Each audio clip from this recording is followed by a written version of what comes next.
Telugu Desam party, Janasena party, BJP, కంటికి కనిపించిన పార్టీలే కాదు కనపడిన పార్టీలు కూడా కలిసిపోయింది.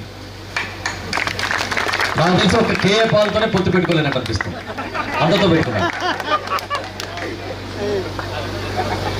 అది కూడా ఆయన ఒప్పుకొని ఉన్నాడు కేఏ పాల్ గారు. అందరూ కట్టకట్టుకుని జగన్ గారిని ఒక్కడనే దెబ్బతీస్తామని వస్తున్నారు. ఇక్కడ చాలామంది ఉన్నారు కదా యూత్, మన సినిమాలు చూస్తాం కదా, హీరో ఒక్కడే ఉంటాడా? విలన్లు ఎంతమంది ఉంటారు?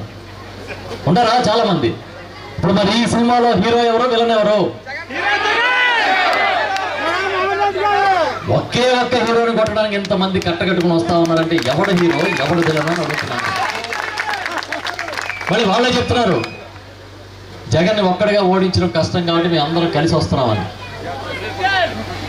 జగన్ గారికి పొత్తు ప్రజలతో, పేదలతో అని ఎప్పుడో ప్రకటించారు ఆయన. ఇవాళ జగన్ గారికి ఏదైనా ఎన్నికల్లో నష్టం జరిగితే అది పేదలకు నష్టం జరిగినట్టు, ఈ ప్రజలకు నష్టం జరిగినట్టు అనే విషయాన్ని కూడా చెప్తా ఉన్నా. ఎంతమంది కట్టకట్టుకొచ్చినా, మగధీర సినిమా చూసారా? ఏ డైలాగ్ ఉంటుంది దాంట్లో? షేర్ ఖాన్ ఒక్కడే కాదు 100 మంది ఒకేసారి రండి అంటాడు కదా, ఇది అంతే. ఒక్కడు కాదు 100 మంది కట్టకట్టదండి. మేము జగన్ గారిని గెలిపిస్తాం, మేము జగన్ గారితో ఉంటాం, మేము జగన్ గారికి అండగా ఉంటామని చెప్తున్నాం. విషయం తెలియజేస్తాం. ఇక్కడ చాలా మంది అక్క చెల్లెలు ఉన్నారు. చంద్రబాబు నాయుడు ఎన్నికల ముందు చంద్రన్న కానుకలు ఇచ్చేవాడు కదా, ఏమిచ్చాడు? మార్కెట్ కమిటీ చైర్మన్ గారు శ్రీనివాస్ వేదికపైకి రావాలని కోరుతున్నాడు. చంద్రన్న కానుకలు ఇచ్చేవాడు కదా, ఏమిచ్చాడు?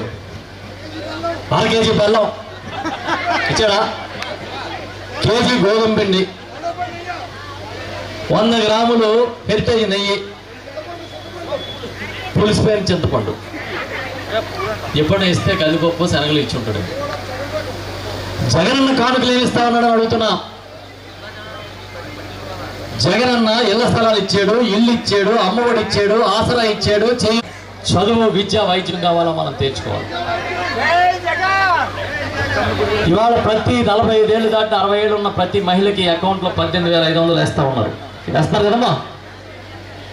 ఈ 18,500తో ఎంత చింతపండు కొనుక్కోవచ్చు, ఎంత బెల్లం కొనవచ్చు? చెప్పండి, వేరే చెప్పండి. చంద్రబాబు నాయుడికి జగన్ గారికి ఉన్న తేడా ఈ చింతపండుకి వైద్యానికి ఉన్న తేడా. మీకు ఒక విషయం చెప్తా. చంద్రబాబు నాయుడు ఎప్పుడు తనను తాను గొప్పగా ఊహించుకుని ప్రచారం చేయడమే తప్ప తాను ఏం చేశాడనేది ప్రజలు మర్చిపోతారు అనుకుంటాడు. Please subscribe .news.